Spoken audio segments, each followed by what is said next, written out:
François Gabard, dites-moi d'abord, première question, comment vous allez, comment vous vous sentez? Ben ça va bien à bord de Massif, malgré la fatigue, parce que c'est vrai que ces derniers jours ont été assez fastidieux, avec la porte creusée à aller chercher dans un anticyclone, donc avec du vent très instable.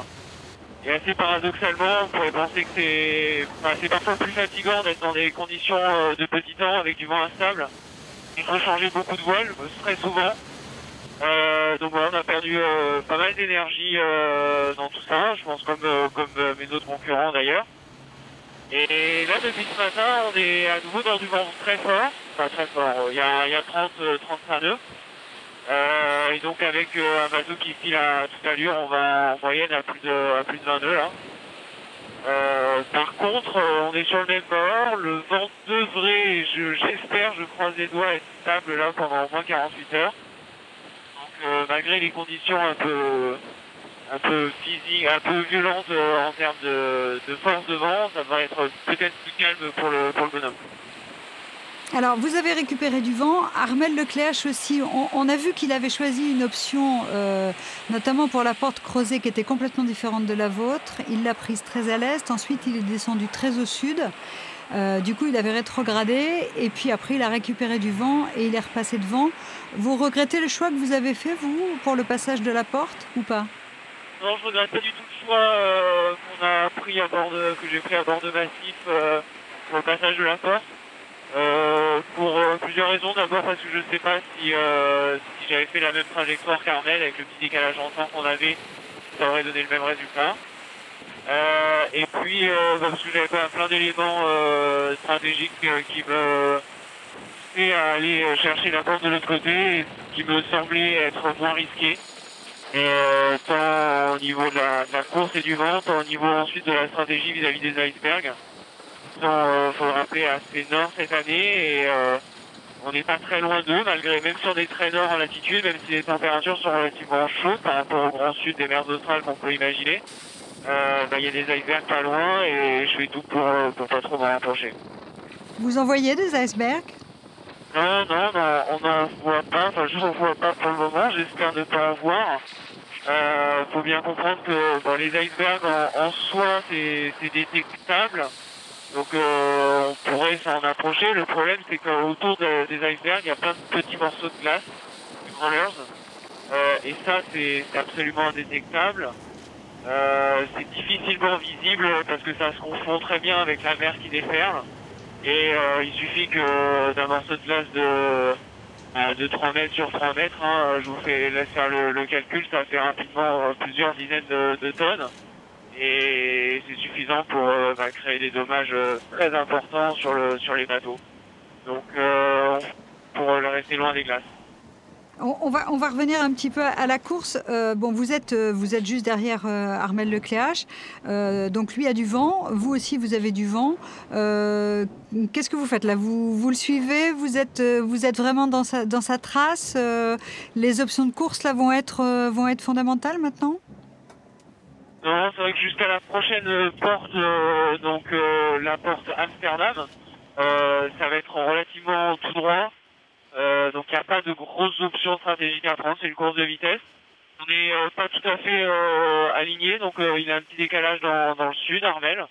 Mais je pense pas que ça ait grosse conséquence sur le résultat. Là, c'est vraiment de la vitesse, être capable d'aller vite, tout en préservant le bateau et le bonhomme. C'est la difficulté du Vendée Globe, la difficulté de l'océan Indien. C'est vraiment du pilotage et être capable d'aller vite en finesse. Pas forcer sur le bateau parce qu'il a déjà un mois de mer dans les pattes, et il a encore 2 mois à venir devant lui dans les traves, et donc voilà, faut tout faire pour le préserver parce que avec le vent et les vagues, il est rudement sollicité. Alors justement, l'océan Indien, les mers du Sud, vous les connaissiez pas. Pourtant, vous en parlez. On a l'impression que vous êtes un vieux briscard, que ça y est, vous êtes rodé à ces mers-là. Pourtant, c'était la première fois que vous vous aventuriez dans ces endroits-là. C'est sûr que c'est la première fois. Non, j'ai pas l'impression d'être un vieux briscard, je vous rassure. Je découvre ça avec pas mal d'émerveillement, et puis je suis méfiant parce que voilà, c'est des mers qui sont difficiles et dangereuses.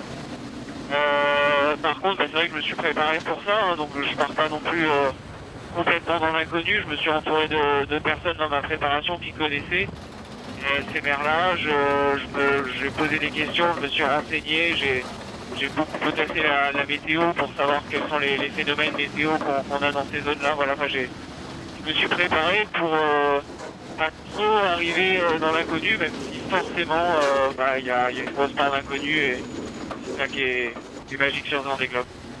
Est-ce que justement cette inexpérience entre guillemets des mers du Sud, vous avez l'impression que ça vous demande plus de vigilance et plus d'attention quand vous êtes en train de naviguer?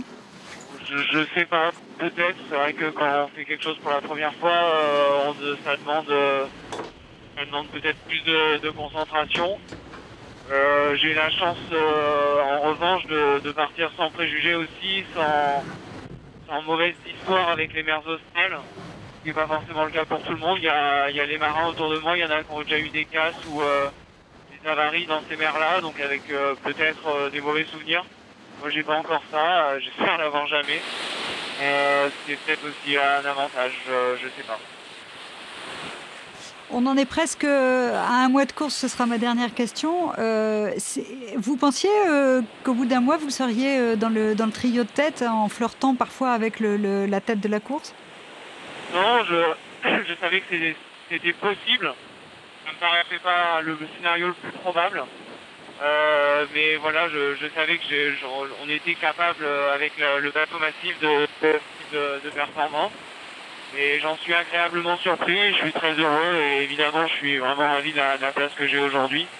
Si j'avais pu signer pour cette position à cet endroit de la course, pendant le départ des Sables d'Olonne, j'aurais signé sans hésiter. Et maintenant on va tout faire pour continuer à ce rythme-là et essayer de rester dans le trio de poste. Merci beaucoup François Gabard.